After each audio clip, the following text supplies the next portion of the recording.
Welcome everyone to 10 armies that nearly broke Clash of Clans, where today we are going to be counting down the top 10 most overpowered attack strategies in the history of Clash of Clans. So let's see if we can hit today's like goal of 500 likes, and make sure you're subscribed if you aren't already, where we post daily Clash of Clans videos. And anyways, let's get into today's video.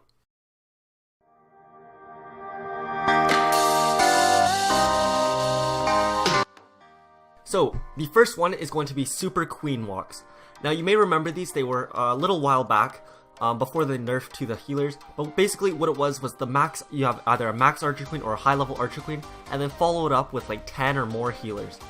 It was the most overpowered and annoying thing for people who weren't gemmers, and who didn't have like maxed out Archer Queens or anything like that. So for me, I didn't have a max Archer Queen or not even close. I was actually pretty rushed, so I never got to use the spell, but my base always got wrecked by it. So basically, you would just place down the Archer Queen and you would try and funnel her in towards the base with wall breakers, jump spells, whatever you needed. And then you would have free spells on the Infernos so that the heal is not negated. And then the Super Queen Walk was so overpowered that it could 3-star just about any base if we had enough time. But thankfully, usually time ran out before she could get too far into the base. It could almost always get 50%, 100% of the time, as long as the attacker forgets to drop the healers or something. But usually it's always a guaranteed 1-star, and then if done correctly, you can get the 2nd star if they funnel their queen in towards the base. And it's almost impossible to kill her. By the end of the raid, she usually has full health anyways, and is still like tanking her way through the base. And for an army that only used healers and 1 hero, it was definitely way too overpowered, way too cheap, and not fair for those non-gemmer players, and nearly broke Clash of Clans for that reason. And now though, thankfully Supercell did end up nerfing the healers, so now they don't actually stack the heals after about 4 healers. So there are still Queen Walks, but there are no Super Queen Walks anymore. Next up is the Mass Witches. This attack strategy was quite popular not too long ago, especially on those donut bases, where basically all witches were used, and then sometimes in the clan castle they would take a golem or more witches. And this attack strategy was able to 3-star maxed out Town Hall 11 bases. Like I said, it mostly worked on those open style donut bases or just any open base in general. And all it was way too easy to do. All you would have to do is spam all of your witches at the very top, use about 2 jump spells to get them in towards the base, and then they would just literally do the rest. Pop the Grand Warden's ability and you are good for an easy 3-star on pretty much any donut base. And if you miss out on the 3-star, it's definitely like a high percentage 2-star. There's nothing you can do except have like giant bombs outside or just not use a donut base. But anyways, moving on to I believe it's number 3, Mass Miners. So this one's only available at Town Hall 11, and it required a lot of players to actually have to change their bases to be able to counteract the miners. So basically, to counteract them, you would just have to put big bombs in between, I think it was wizard towers, and then you would also place your wizard towers in between those storages, so that while the miners are whacking on the storages, you would have the wizard tower, which does the area splash damage on them, in between, so they basically stay alive for as long as possible. The mass miner attack was way too overpowered. It would just basically be all miners, some heal spells, and maybe a freeze as well, and you would kind of just spam them along one end of the base, and they would just tank their way through the entire base, getting 3-stars on max out Town Hall 11s. You don't really see them too much anymore because I believe they got a speed reduction as a nerf, and then some damage and health stuff as well, but you don't really see them as much, which I'm happy to see, because those were just killing all the bases, and every base design you made couldn't be like the ones we see now. They always had to be the like anti-miner. Anyways, the next one, Masked Valkyries. Now this one was available to almost like all town halls, and the Valkyrie still is one of the most powerful troops. You could see some like go vape attacks and stuff like that, but basically the only way to counteract those were to either have a lot of different compartments or have big bombs in the core of your base. And it was so OP, and most battles using this army were actually over in like under a minute, because you just send in the Rage Valkyries with some jump spells, and they just shred through the entire base. Like I said, you sometimes saw Mass Valkyries. More times than less though, you would see like a Golem, some wizards, and then the main component of the army would be the Valkyries. So you would create that funnel, Valkyries would go straight in towards the core, and they would just kill basically every base. They're really tanky, tons of damage, and really fast troops, plus they do area splash, so that made them so overpowered. Next up is the Mass Golem attack.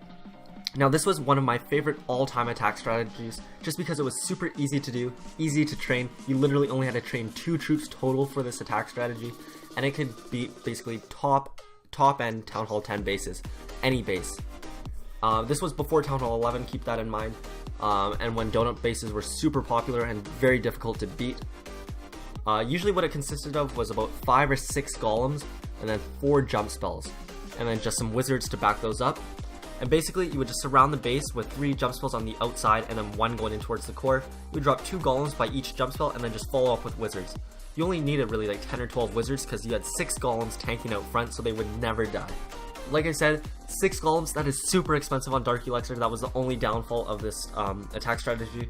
Other than that, it was super powerful, and as long as you don't get all your wizards taken out by 1 big bomb, which usually you shouldn't because you should have the golems taking those out first, it was super overpowered. But they actually didn't really get a nerf to them. It was just that when Town Hall 11 was introduced, the strategy kind of died because the golems have, I think, ×4 damage dealt to them with Eagle Artillery. So grouping those up was not the best idea. And yeah, the attack strategy was, it wasn't a 3-star attack strategy by all means. A solid 2-star attack strategy that could beat top end Town Hall 10 bases. Anyways, next up is the Mass Hog Rider. So this one is definitely more popular towards the lower Town Hall levels, like Town Hall 7 to about Town Hall 9. And it's still fairly overpowered, and it remains one of the most popular attack strategies right now, but it actually used to be way more overpowered. So the Mass Hog Rider, I'm not talking about the hybrid Goho attacks or anything like that, just full out all Hog Riders and maybe some archers or wizards, which are only used to deal with the clan castle. So before the time when big bombs dealt double damage to hogs and before the bomb tower, all you would do is you would lure out the clan castle, take out the clan castle. I don't believe they were actually poisoned, so you would usually see a dragon in the clan castle. You'd surround it with archers and some wizards, and once that clan castle is taken out, you begin the attack, where all you had to do was spam all your hog riders down, and they would just make a little circle around the base, and you would have to occasionally drop some heal spells when you see a big bomb. It was not a hard attack strategy to do, except for when double big bombs became a thing, but then all you had to do was do a surgical attack where you just don't spam all your hogs in one place. Even if you did though, you could still 3-star most bases, one of the most popular and overpowered attack strategies at the time.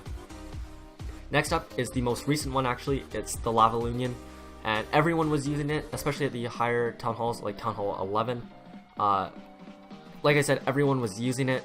You could beat any base, and it was super cheap, super powerful, did basically everything. It was a jack of all trades, and then people had to change up their bases a bit, where they had to, all the popular really good defenses or bases had offset air defenses or had all 4 air defenses in the core, and this was one of the best ways to counteract the strategy. They ended up nerfing the balloons slightly. I believe their speed was reduced and their damage, so that you needed like 1 extra balloon to take out pretty much every building. So it was nerfed enough to bring back the ground attacks like the bowlers, which I'll mention later. But anyways, that is it, the Lavalunian. I believe that was number 7 or 8. So moving on, one of the fan favorites, the Barch attack. So this was really great, again, those 50% 1-star attacks, or for picking off the town hall back when farming was still a thing. And then back then, all the top players would use Barch or mass archers just to get the 50% win. All you would do is surround the base completely with archers, and they would almost always be able to pick up the 50% regardless of the base.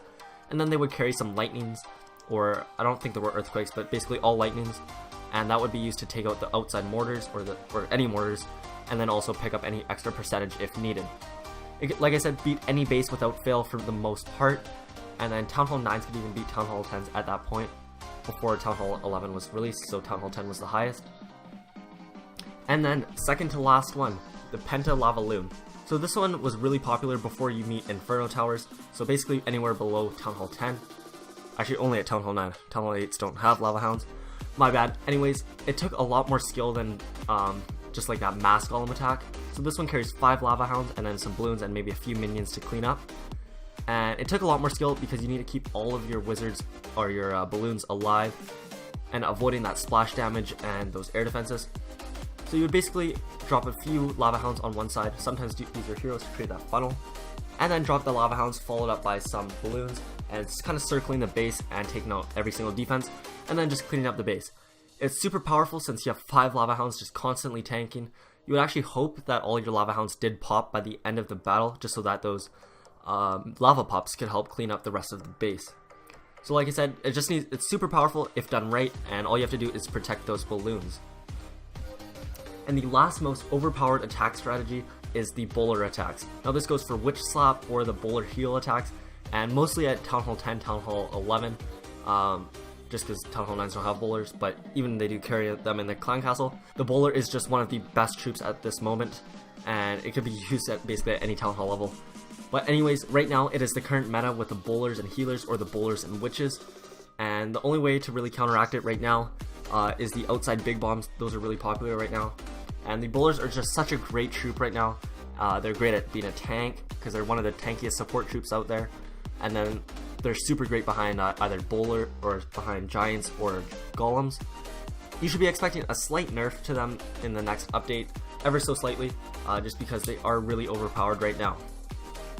Anyways, you guys, that is it for the top 10 armies that almost broke Clash of Clans. Let me know what you guys think, and make sure you smash that like button, and anyways, I will talk to you guys all next video. Peace.